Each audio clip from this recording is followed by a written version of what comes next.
Outubro de 1941. A lama começa a endurecer. O frio já corta os pulmões e, mesmo assim, as colunas alemãs continuam avançando em direção a Moscou.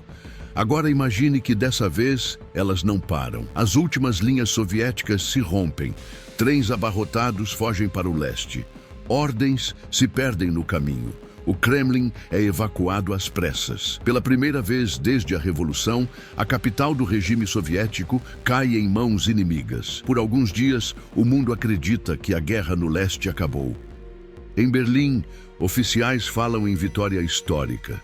Em Londres, Churchill observa o mapa em silêncio. Em Washington, cresce a dúvida: intervir ou aceitar uma Europa redesenhada pela força?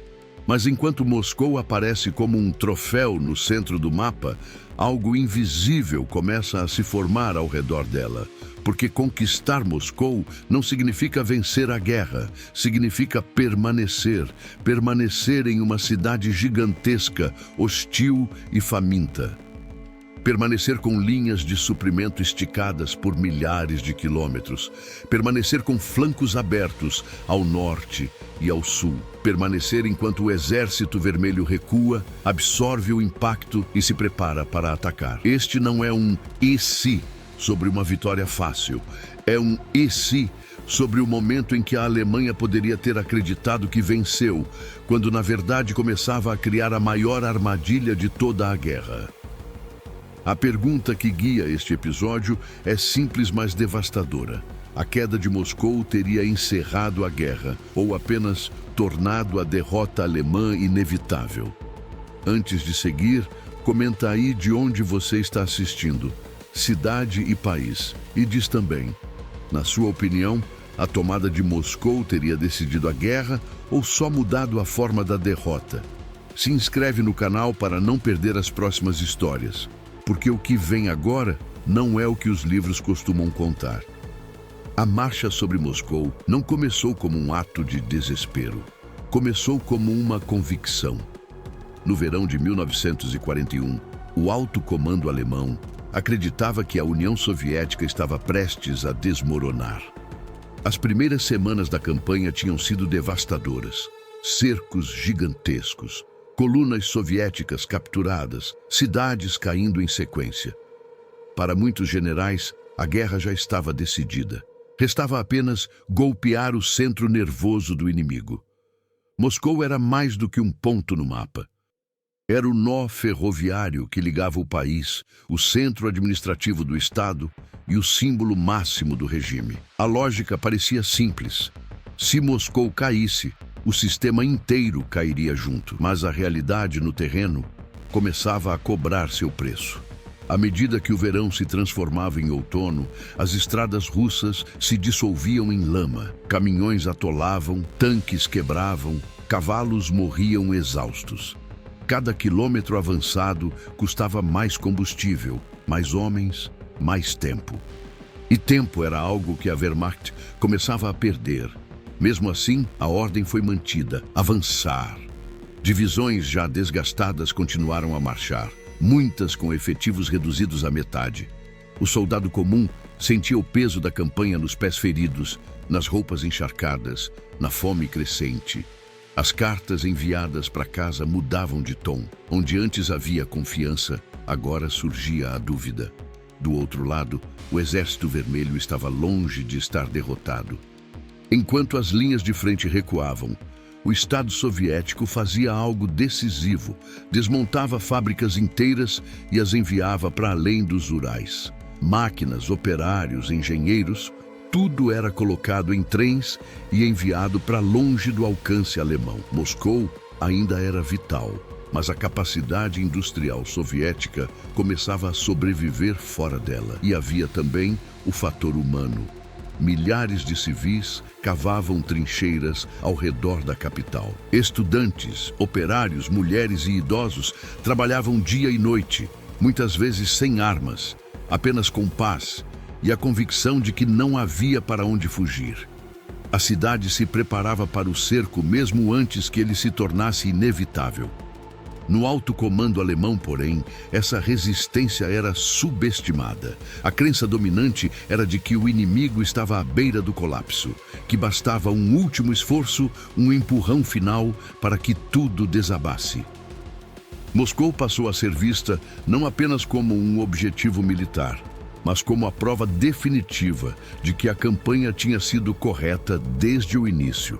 Essa convicção levou a uma decisão crítica: concentrar forças no centro, mesmo sabendo que isso esticaria perigosamente os flancos ao norte e ao sul. Era uma aposta feita contra o clima, contra a distância e contra um inimigo que aprendia rápido. Cada dia de avanço aproximava os alemães da capital e, ao mesmo tempo, os afastava de suas bases de suprimento. Quando as primeiras geadas começaram a surgir nos campos russos, a Wehrmacht já estava comprometida demais para recuar sem admitir o fracasso. A decisão estava tomada. O caminho para Moscou seria seguido até o fim. E naquele momento, poucos perceberam que a própria marcha rumo à vitória estava criando as condições para um desastre ainda maior. E batalha que se aproximava não seria apenas pela capital soviética, seria pela sobrevivência de todo o esforço alemão no leste. A queda de Moscou não acontece como nos filmes. Não há um momento único, uma bandeira hasteada em câmera lenta, um anúncio claro de vitória. O colapso vem em fragmentos, confuso, caótico, humano. As últimas linhas soviéticas cedem após semanas de pressão contínua. Unidades exaustas recuam sem coordenação. Postos de comando são abandonados às pressas. Linhas telefônicas se calam. O som constante da artilharia alemã ecoa cada vez mais perto do centro da cidade. Dentro de Moscou, o pânico se espalha mais rápido que qualquer blindado. Trens partem lotados rumo ao leste. Civis se amontoam em estações, muitos sem saber para onde vão. Documentos oficiais são queimados em pátios improvisados. Arquivos inteiros desaparecem em fumaça. O Kremlin é evacuado sob sigilo, enquanto boatos correm pelas ruas. Alguns falam em resistência total, outros em abandono completo. Para o soldado alemão que finalmente entra na cidade, a cena não se parece com uma vitória clássica. Moscou não é uma fortaleza isolada. É um organismo vivo, imenso, hostil. Prédios queimam, pontes são sabotadas, francos atiradores surgem de lugares improváveis. A cidade resiste mesmo depois de cair. Ainda assim, o impacto psicológico é devastador. No alto comando soviético, o choque é real. Pela primeira vez desde o início da guerra, a possibilidade de derrota absoluta deixa de ser teórica. Ordens contraditórias circulam. Alguns defendem continuar lutando a partir do interior do país. Outros falam em reorganização total, guerra prolongada, sacrifício máximo. Mas o simples fato de Moscou ter sido tomada abala o mito da invencibilidade. Do outro lado, em Berlim, o clima é de euforia contida. Para muitos oficiais, aquilo representa a confirmação de tudo o que acreditavam desde junho. A União Soviética era um gigante de pés de barro. Relatórios otimistas circulam. Mapas são redesenhados. Fala-se em redistribuir forças, em consolidar ganhos, em preparar o próximo passo. A palavra vitória começa a aparecer com mais frequência do que deveria. No entanto, por trás dessa confiança surgem sinais preocupantes. As divisões que ocupam Moscou estão esgotadas. As perdas acumuladas desde o verão são enormes. As linhas de suprimento mal conseguem acompanhar o avanço. Combustível, munição e comida chegam com atraso, quando chegam. E há um problema ainda maior, que poucos querem encarar. A tomada de Moscou cria uma saliência gigantesca no centro do fronte. Um avanço profundo, estreito, cercado por forças soviéticas que, embora feridas, continuam existindo. Ao norte e ao sul da cidade, unidades do Exército Vermelho recuam em ordem relativa, preservando coesão e, principalmente, capacidade de contra-ataque. Enquanto a propaganda celebra, O mapa começa a contar outra história. A cidade exige guarnições. Milhões de civis precisam ser controlados ou alimentados. Cada rua ocupada consome homens que já não podem ser usados na linha de frente. A Vitória, paradoxalmente, passa a sugar recursos em vez de liberá-los. E o inverno, agora inevitável, se aproxima. A queda de Moscou não encerra a campanha, ela a transforma. O choque inicial dá lugar a uma realidade dura. O inimigo não desapareceu, apenas recuou. E agora, com o frio chegando e os flancos expostos, a Wehrmacht precisa responder à pergunta que ninguém queria fazer. E depois de Moscou, o que vem a seguir? A resposta começaria a se revelar mais cedo do que muitos imaginavam. A conquista da capital cria uma sensação enganosa de controle. No centro do mapa, a posição alemã parece sólida. Mas, vista de perto, ela se transforma em algo muito mais perigoso. Um saliente profundo, estreito e vulnerável. As forças alemãs agora ocupam uma cunha que avança centenas de quilômetros dentro do território inimigo.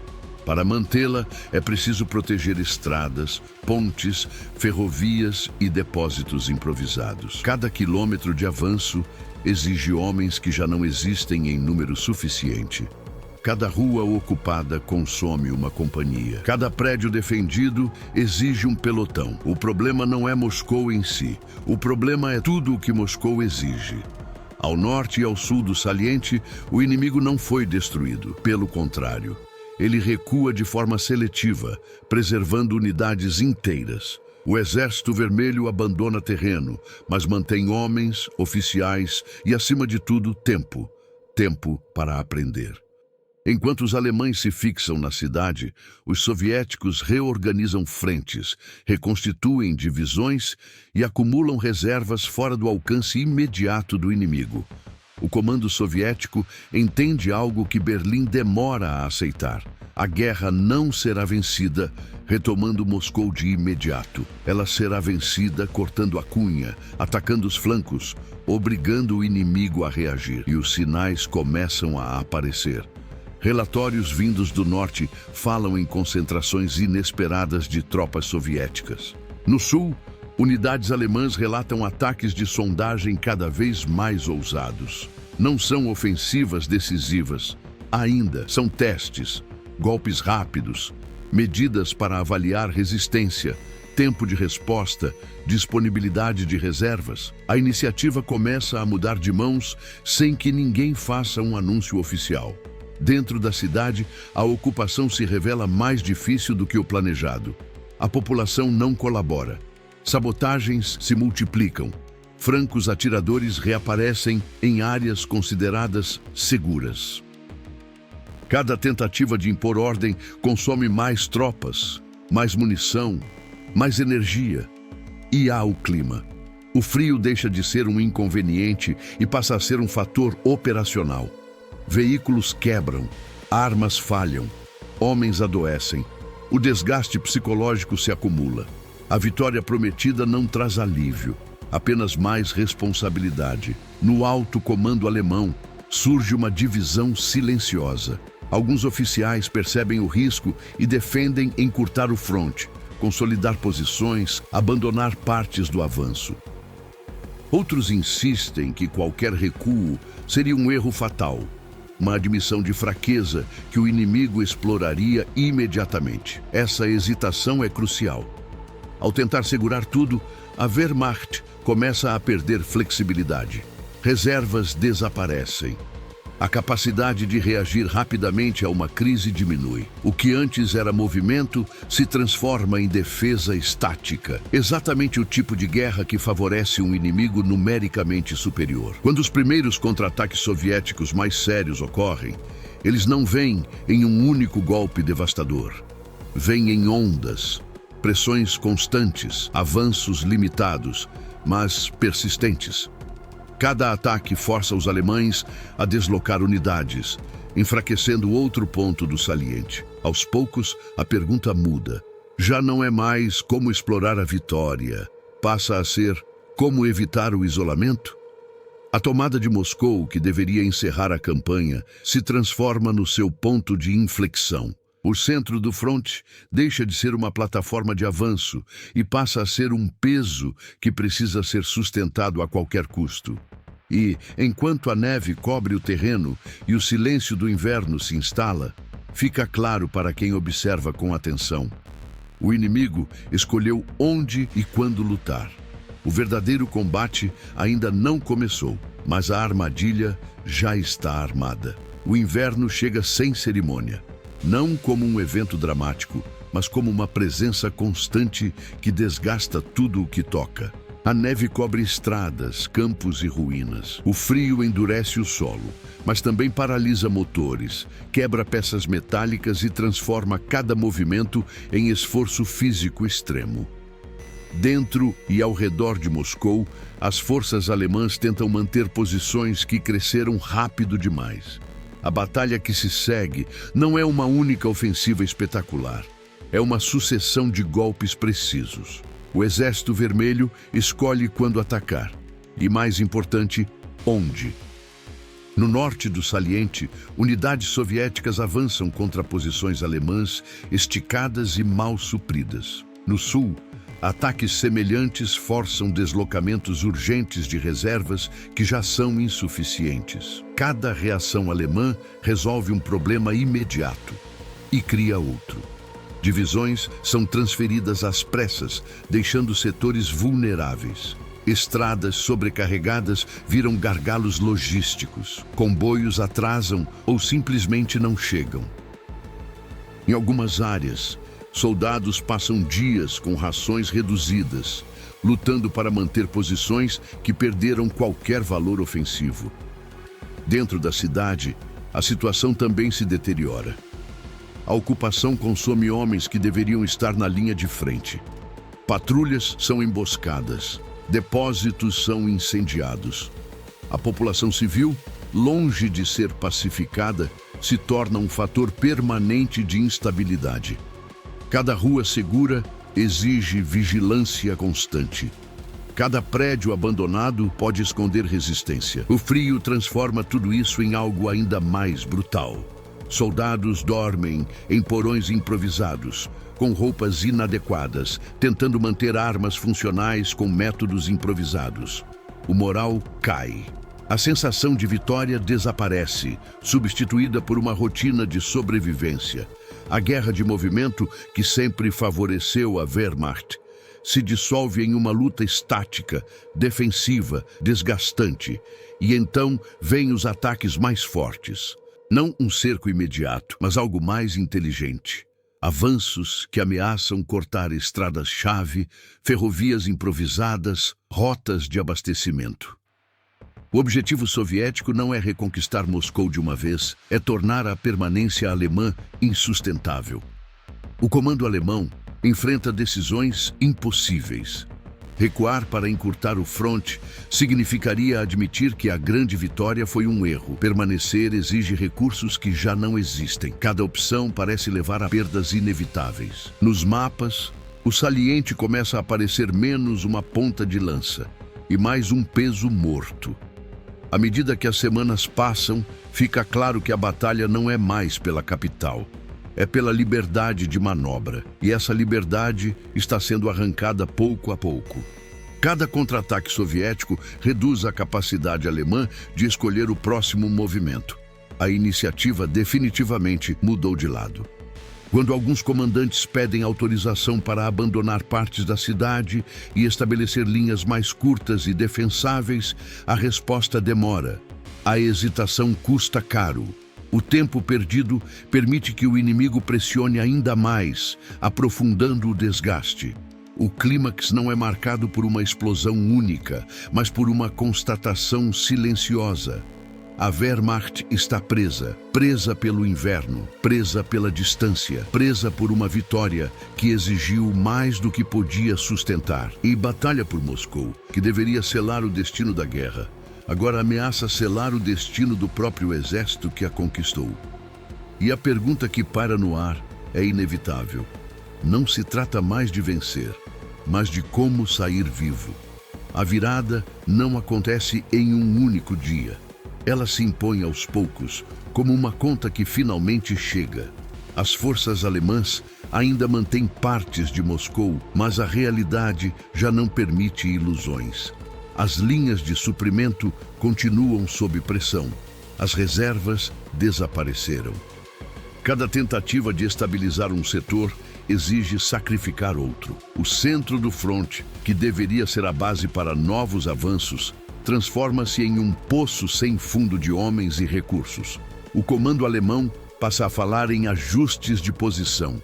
Na prática, isso significa recuos limitados, abandonos silenciosos de bairros periféricos, destruição de infraestrutura que não pode ser defendida. A cidade tão desejada começa a ser devolvida em fragmentos. Do lado soviético, a leitura é clara.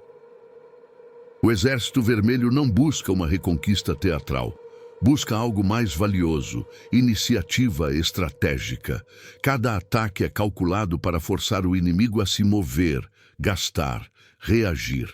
O objetivo não é apenas recuperar terreno, mas provar que a Wehrmacht pode ser empurrada para trás, mesmo após sua maior conquista. E isso muda tudo. No interior da União Soviética, a moral se recompõe. A perda da capital, que poderia ter sido um golpe mortal, se transforma em combustível para uma narrativa de resistência total. A indústria além dos Urais começa a produzir em volume crescente. Novas divisões são formadas. O tempo agora trabalha a favor de Moscou. No Ocidente, a percepção também se altera. A queda inicial da capital soviética havia causado temor. A dificuldade alemã em sustentar essa vitória, porém, envia outra mensagem. A Alemanha pode conquistar, mas não consegue manter indefinidamente. Para Londres e Washington, isso reforça a convicção de que a guerra será longa e vencível. Para a Wehrmacht, as consequências são imediatas e duras. O recuo parcial rompe o mito da campanha perfeita. Oficiais percebem que a aposta em um golpe decisivo falhou. O fronte encurtado traz algum alívio operacional, mas não reverte as perdas acumuladas. Homens experientes foram consumidos na ocupação. Equipamentos foram abandonados ou destruídos. A liberdade de manobra, marca registrada do exército alemão, não retorna. A tomada de Moscou, que deveria encerrar a guerra no leste, passa a ser vista como um ponto de não retorno.